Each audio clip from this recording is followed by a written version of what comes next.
हरियाणा विधानसभा का बजट सत्र चल रहा है। बजट पेश हुआ है। सरकार कह रही है कि संकल्प पत्र को पूरा किया जा रहा है, लेकिन विपक्ष का आरोप है कि सिर्फ वादे हैं। बजट की एलोकेशन किस तरीके से की जाएगी, और शिक्षा की अगर बात करी है तो पिछले साल के मुकाबले घटा है। हमारे साथ कैबिनेट मिनिस्टर अनिल विज है। विज साहब, जिस तरीके से बजट एलोकेशन की बात की जाए, सबसे कम बजट जो है खेल डिपार्टमेंट को दिया गया है, सभी डिपार्टमेंट्स की अगर हम बात करें, और विपक्ष का ये आरोप भी है कि सही ढंग से एलोकेशन नहीं गई, शिक्षा में भी जो है नहीं किया। विपक्ष को ना तो बजट बनाना आया, कभी इनकी भी सरकारें रही हैं, ना इनको बजट पढ़ना आता है। मैं 7 बार का विधायक हूँ। मैंने बहुत सरकारों के बजट सुने हैं और हर साल बजट पेश होता है। जितने आज तक बजट पेश हुए हैं, ये सबसे ज़्यादा उच्चतम क्वालिटी का बजट है। ये फ्यूचरिस्टिक बजट है। ये आने वाले भविष्य को देखकर बनाया गया है। ये प्रधानमंत्री नरेंद्र मोदी जी का जो विजन है कि 2047 तक विकसित भारत बनाना है, ये उसको सामने रखकर बनाया गया। और हर वर्ग को, हर क्षेत्र को, हर क्लास को इसमें कोई ना कोई फायदा पहुंचाने की स्कीमों की घोषणा की गई है। हरियाणा के चप्पे चप्पे तक विकास पहुंचाने के लिए इसमें स्कीमें बनाई गई। अच्छा सर, एक ट्रैवल जो इमिग्रेंट्स हैं, जिस तरीके से हमने देखा कि डंकी रूट के जरिए काफ़ी बच्चे जा रहे हैं, उसको लेकर भी बिल लाना है। तो इसमें अम्बाला भी बहुत ज़्यादा, कहीं यमुनानगर, अम्बाला, कुरुक्षेत्र, ये एरिया सबसे ज़्यादा है जहाँ से बाहर जा रहे हैं। आपके पास सर कितने केसेस आते हैं, जैसे आप लोग जनता दरबार भी लगाते हैं? देखिए, मैंने इसके लिए 2 बार SAT बनाई।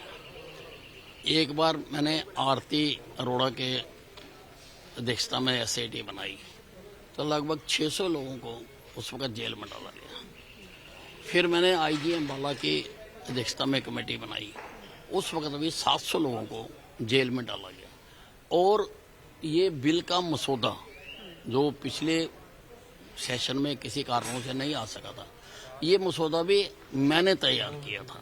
इसलिए अब वो आ रहा है, उसका आना बहुत जरूरी है, क्योंकि अनरजिस्टर्ड लोग बहुत प्रदेश में ये काम कर रहे हैं। इसलिए उनको किसी न किसी कानून के तहत लाना बहुत आवश्यक है।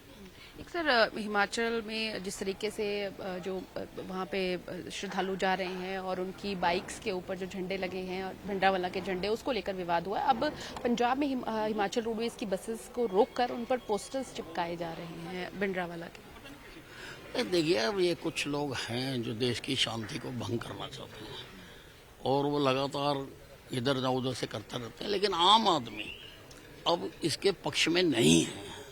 आम आदमी ये नहीं चाहता कि पंजाब की फिजा एक बार फिर बिगड़े। आम आदमी शांति से रहना चाहता है, इसलिए इसको कोई भी जो शांति प्रिय लोग है वो इसको अप्रूव नहीं करते। आज विपक्ष के साथ काफी नोकझोंक हुई सर। एक शब्द हालांकि एक्सपंज कर दिया गया है हुड्डागर्दी को लेकर। देखिए, ऐसा है कि ये विपक्ष जो अल्पज्ञानी है, इनको भाषा का ज्ञान नहीं है। मैंने कुछ भी गलत नहीं कहा। अब क्योंकि वो शब्द एक्सपंज कर दिया गया है, तो मैं वो शब्द का उच्चारण तो नहीं करूंगा, लेकिन मैं उस शब्द का संधि विच्छेद करके बताने की कोशिश करूंगा। अगर कोई गुंडा गलत काम करे तो उसको गुंडागर्दी कहा जाता है। डिक्शनरी में भी है ये शब्द, गुंडागर्दी कहा जाता है। लेकिन अगर अमुक व्यक्ति या ABCD कोई गलत काम करे तो उसको ABCD गर्दी कहा जा सकता है, यानी कि ABCD की कार्यगुजारी ये कहा जा सकता है। ये किसी भी प्रकार से गलत समझ नहीं है।